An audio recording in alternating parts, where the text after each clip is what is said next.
There are royal appearances, and then there are those moments that seem to take hold of the public imagination almost at once, and this was certainly one of them. Catherine, Princess of Wales, stepped into Wimbledon 2026 in a striking red look that immediately set the tone for the day. Elegant, confident, and unmistakably assured. It was not simply that the color stood out, though of course it did. It was the way the entire appearance seemed to bring together so many of the qualities people have come to associate with her over the years. Poise, warmth, composure, and that rare ability to look both entirely regal and completely at ease. At one of the most tradition-soaked events in the British summer calendar, the Princess of Wales once again reminded everyone why Wimbledon remains such a natural stage for her. Hello and welcome to Royal Report Today, UK. I'm Grace Windsor, and today we're looking at Catherine's headline-making Wimbledon 2026 appearance, why that royal red ensemble caused such a stir, and what this latest outing tells us about where the Princess of Wales now stands in public life. Because although the fashion moment has naturally drawn attention, as it always does with Catherine, the real story here is larger than a dress.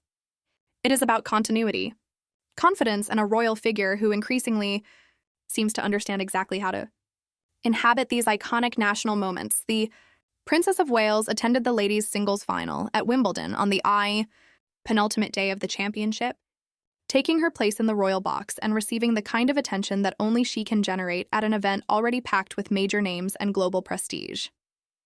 According to People, Catherine arrived for the women's final on 11th July and was accompanied by her mother, Carole Middleton, as she made her way to her usual front-row seat in the royal box.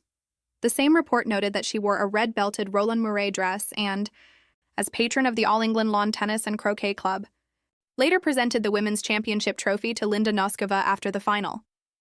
People, that role matters. Wimbledon is not just another public engagement for Catherine. It is one of the events most closely associated with her, not simply because she is fond of tennis, but because it fits her public image so naturally. The princess has long been linked with the tournament, both as a royal patron and as a visible enthusiast for the sport itself.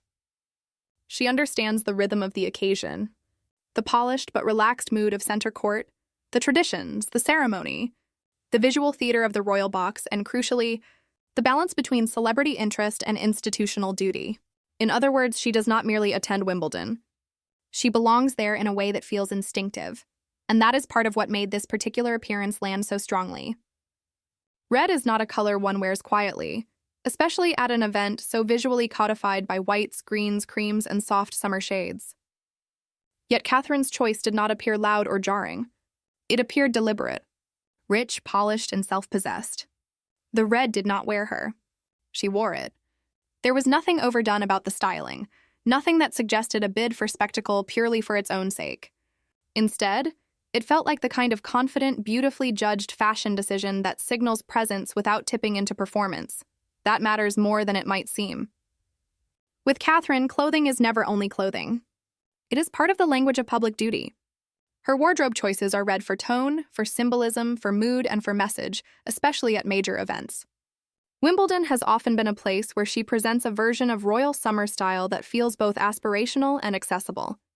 Over the years, we have seen her in tailored whites, vibrant greens, crisp polka dots, refined midi dresses, and beautifully cut separates. But this red look felt slightly different.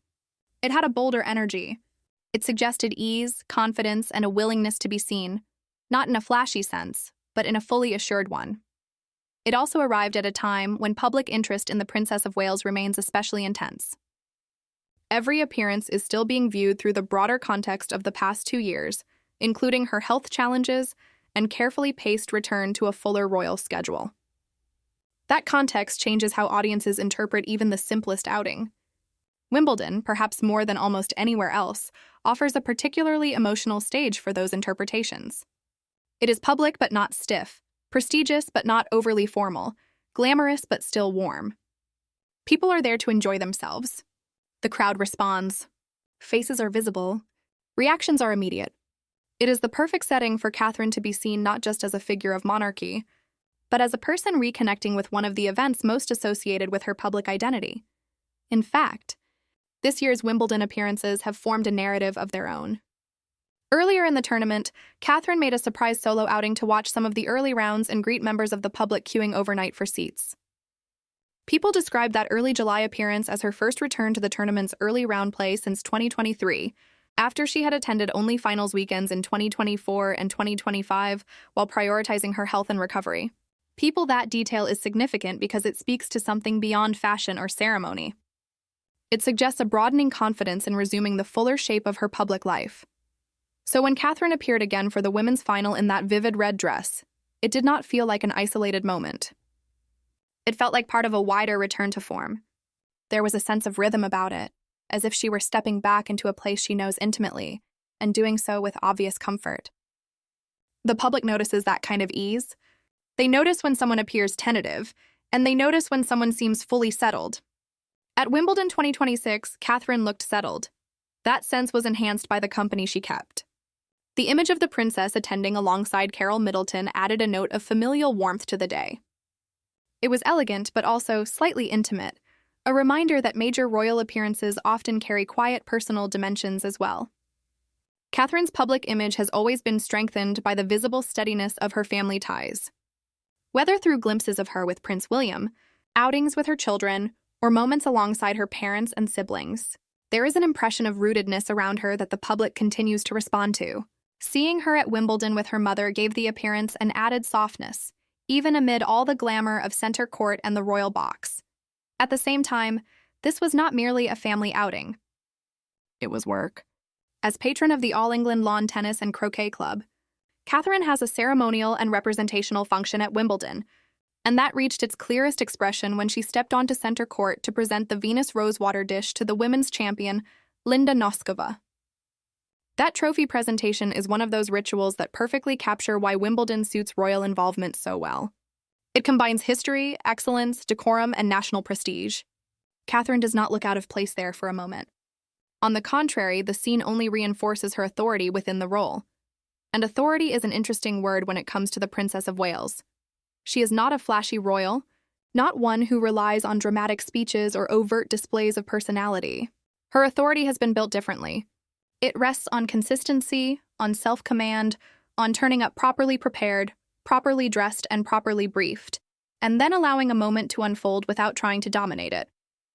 That is harder than it looks. In an age when public figures are often encouraged to be ever more revealing, ever more performative, Catherine's restraint is one of her strengths. She rarely overshares, rarely overreaches, and rarely creates noise for its own sake. Instead, she occupies a moment fully and lets people bring their attention to her. That is precisely what happened here. The red dress sparked headlines, certainly, but beneath those headlines was a more important reality. Catherine once again looked entirely in command of one of the royal calendar's most visible and symbolically loaded public stages. She was not simply attending a sporting event. She was reinforcing a relationship with Wimbledon that has now become part of her public mythology. It is also worth saying that Wimbledon plays uniquely well with Catherine's wider image because it brings together several strands of her appeal at once. There is the sporting connection, which supports the perception of her as active, energetic, and modern. There is the fashion dimension, which keeps her at the center of royal-style reporting. There is the family aspect, as these appearances often involve her husband, children, or close relatives. And then there is the institutional role, which reminds the public that she is not merely a celebrity attendee, but a senior royal with a recognized place in the event's ceremonial life. Few appearances allow all of those dimensions to align so neatly. The next day, of course, brought another major Wimbledon moment. According to People, Catherine returned for the men's singles final on 12th of July alongside Prince William, Prince George, and Princess Charlotte, and the family received a standing ovation as they took their seats in the royal box. The report also noted that she wore a green Amelia Wickstead dress for that occasion and would present the men's trophy as part of her patronal role.